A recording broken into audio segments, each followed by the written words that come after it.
Masih ingat Ramadan kemarin? Ketika kita berbuka puasa, enak nggak Bu? Yang bikin enak karena bentuk lauknya atau karena dari pagi belum makan? Nah, jadi itu Pak. Ketika kita sabar menahan diri dari terbit subuh, dari subuh kita nggak makan, nggak minum, kita tahan. Padahal kopi ada, rokok ada, mie rebus, kita tahan, kita nggak makan.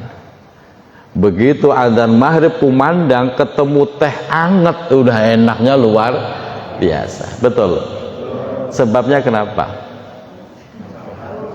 Ya karena kita udah sabar menunggu, bukan karena tehnya. Kalau tehnya mah biasa. Karena kita sabar menunggu, maka teh manis yang tadinya biasa menjadi luar biasa. Makanya Bu, sabar kalau pengen sesuatu itu disabarin, sehingga nanti ada sensasi kebahagiaan yang berbeda. Contoh nih, dibikinin rumah mertua sama bikin sendiri, enakan mana Bu? Ya enakan dua-duanya. Dibikinin iya, bikin sendiri. Tapi betul Pak, ya itu bercanda. Memang betul. Ketika Bapak pelan-pelan nabung sedikit demi sedikit ya, Bapak nyicil, ngerayap lah istilahnya. Pertama nyicil beli tanahnya, nyicil beli materialnya, nyicil buat bayar tukang, terus pelan-pelan jadi rumah walaupun mungil, ada sensasi kebahagiaan yang luar biasa. Kenapa? Ada kesabaran yang kita lewati.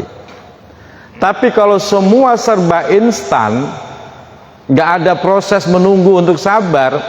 Pengen punya rumah, ya udah nih beli, nih duitnya, nih kuncinya. Nggak ada nemat-nematnya Pak. Pengen beli motor, ya udah nih duitnya, sana ke showroom.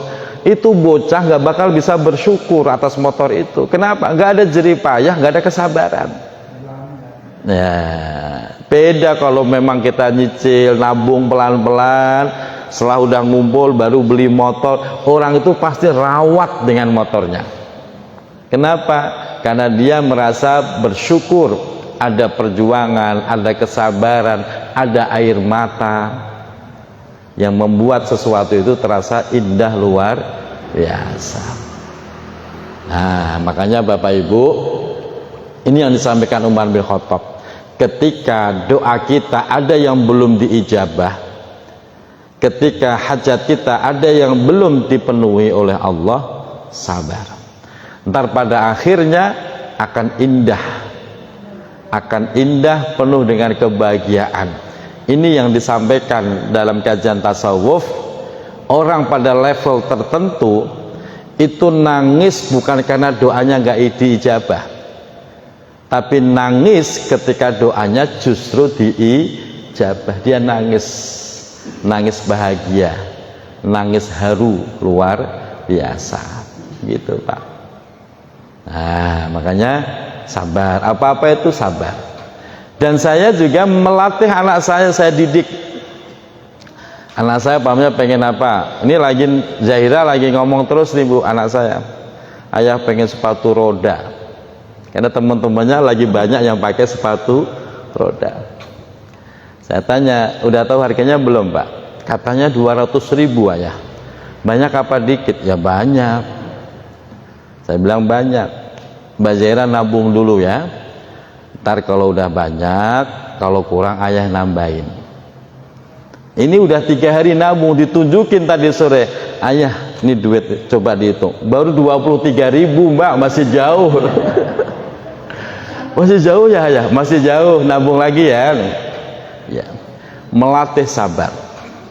Loh kalau ayahnya beli 200.000 ya insya Allah kebelilah. Cuman nggak begitu caranya, konsepnya nggak begitu. Kalau anak selalu instan, melunjak manja itu bocah nanti. Betul? Udah manja, nggak ada terima kasihnya sama orang tua, nggak ada syukur-syukurnya sama Allah.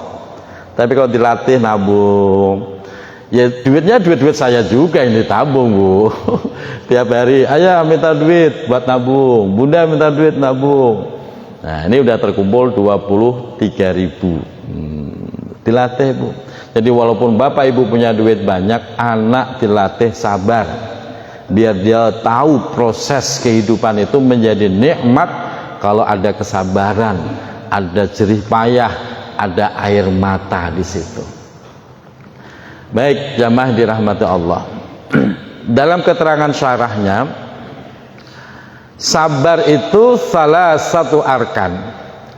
Sabar, Pak, yang namanya sabar itu harus memenuhi 3 perkara. Dan 3 perkara ini menjadi rukun di dalam kesabaran. Kok 3 perkara ini nggak terpenuhi, berarti itu belum sabar. Hanya ngaku-ngaku sabar tapi belum sabar. Apa 3 perkara itu? 1, yang namanya sabar habsun nafsi anis sukhti, yaitu mampu menahan hawa nafsunya, anis sukhti, dari marah, bil qadai, dengan cara rela, dari marah bil qadai, dengan kodok yang ada. Yang namanya sabar nggak boleh marah, Bu. Yang namanya sabar nggak boleh marah. Ada orang nggak marah sih, cuman ngedumel terus, Pak. Ngedumel marah nggak, Pak? Ya sama, marah gitu loh. Itu belum sabar, Pak, belum. Apalagi kalau sampai ngomong yang jauh daripada itu, marah, ngomelin, siapa aja diomelin. Lalu marahnya di kantor kok orang rumah diomelin semua. Ada begitu? Suami model begitu, Pak? Ada. Marahnya di mana ya diomelin siapa, ini kejadian. Makanya kadang-kadang, Pak, Bu, kalau kita lagi kepancing emosi, caranya nih biar kita nggak marah, nggak ngomel, segera rubah posisi kita. Kalau ibu marahnya pancing emosi lagi posisi duduk, segera berdiri, rubah posisinya. Jangan duduk terus, makin emosi nanti, Pak. Rubah posisinya. Kalau pas kepancing emosinya lagi berdiri, rubah, buat lari kayak gitu. Lari aja, Om. Ya. Nanti emosi itu teredam dengan sendirinya. Begitu seterusnya. Jadi yang namanya sabar, 1, harus mampu menahan nafsunya dari melakukan marah. Itu yang pertama, rukun itu, Pak. Yang kedua, wahabsul lisan. Yang kedua adalah sabar mampu menahan lisannya anil qaulis sayyi'i, dari omongan yang buruk. Makanya orang itu kalau lagi emosi jangan ngomong. Kenapa? Biasanya orang kalau udah emosi ya mesti omongannya jelek. Betul? Nggak ada orang emosi omongannya kok bagus tuh, nggak ada. Jelek semua mesti. Sampai istrinya jadi kata-katain, segala binatang ragunan keluar semua. Ini suami sono, Pak, sini mah nggak ada. Ini mah suami soleh semua kan ini. Kalau lagi kumat doang, Pak. Masya Allah. Padahal rajin, sholatnya rajin. Cuman kalau marah, ini mulutnya Masya Allah pedas, tajam, lebih tajam daripada omongan tetangga, Pak. Hati-hati, Pak. Kalau Bapak masih begitu, namanya belum sabar. Terus gimana? Diem, tahan. Terus gimana? Bapak keluar. Kalau Bapak marahnya di rumah, Bapak buru-buru keluar dari rumah. Kalau masih di rumah terus, masih ngelihat wajah istri, marahnya nggak selesai-selesai. Betul? Wih, Bapak pernah marah nggak sama istri? Marah. Pernah apa sering? Tuh gitu Pak Iran ya. Pak Iran kalau lagi emosi sama istri, keluar dari rumah. Jangan di rumah terus, malah nggak hilang-hilang emosinya. Begitu, Pak. Terus kemana keluarnya? Ya ke masjid aja, aman. Ke masjid itu udah aman, murah, nggak pakai biaya lagi kan, ke masjid begitu Pak. Dan kalau udah adem baru pulang itu. Ya kira-kira di masjid seminggu lah, di masjid baru pulang, kangen loh, makin sayang kan. Kalau cuma 10 menit juga belum mereda marahnya. Kira-kira ya kalau nggak seminggu ya 3 hari itikaf di masjid gitu. Begitu. Betul itu Pak. Pokoknya kalau bapak marahnya di rumah, keluar. Kalau bapak marahnya di mana? Di kantor, ya udah keluar dari kantor. Tenangkan pikirannya. Kok di kantor mulu ketemu sama orang itu, ya nggak hilang-hilang marahnya. Keluar, buat ngaji, datengin pengajian. Kayak begini kan adem pikiran kita ya. Ntar sampai rumah panas lagi. Ya sembuh lah, insya Allah sembuh lah. Saya udah ngaji nggak sembuh-sembuh. Harus begitu Pak. Wahabsul jawarih. Yang ketiga, rukun sabar itu wahabsul jawarihi, mampu menahan anggota tubuhnya dari melakukan kerusakan, baik kerusakan diri sendiri ataupun kerusakan kepada orang lain. Perempuan jahiliyah dulu Pak, itu kalau lagi emosi Pak, dia jambakin sendiri itu rambutnya, dia cakarin sendiri itu wajahnya, dia sobek-sobek sendiri itu bajunya. Itu perbuatan perempuan jahiliyah zaman dahulu, dan itu sangat dikecam oleh Rasulullah. Itu bukan sabar. Apalagi sampai gara-gara marah tendang pintu, banting piring, banting TV. Ada suami model begitu Bu?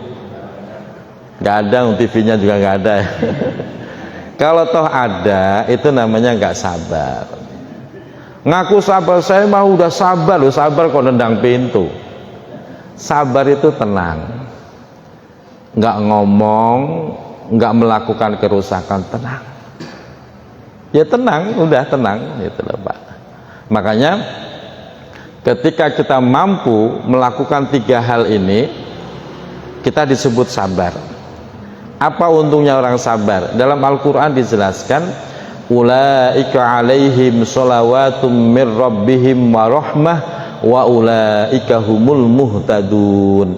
Orang yang sabar, satu, mendapatkan shalawatum mir rabbihim, mendapatkan sholawat dari Allah.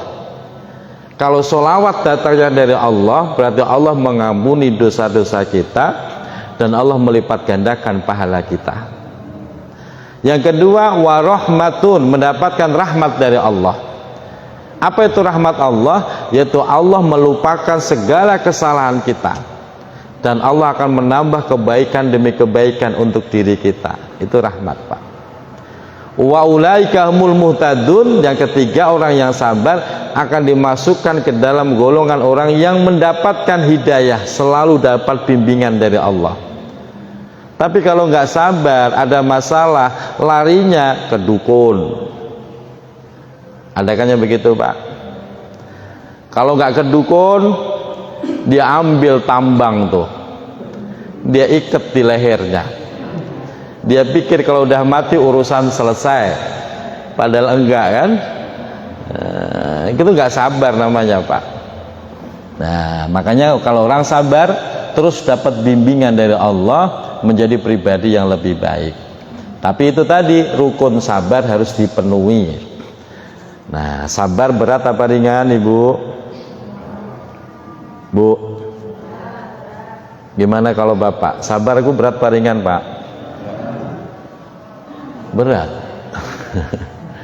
Padahal Bapak Ibu, iman nih hati kita, itu isinya, harusnya isinya itu cuma 2 hal, sabar sama syukur. Kalau nggak sabar ya syukur, kalau nggak syukur ya sabar. Harus begitu. Orang iman harus begitu. Kalau lagi dapat nikmat, alhamdulillah. Kalau lagi dapat musibah, innalillah. Udah selesai. Kalau itu bisa dilakukan, maka semua menjadi pahala di hadapan Allah Subhanahu taala. Gitu. Jadi orang beriman itu jangan buang-buang energi.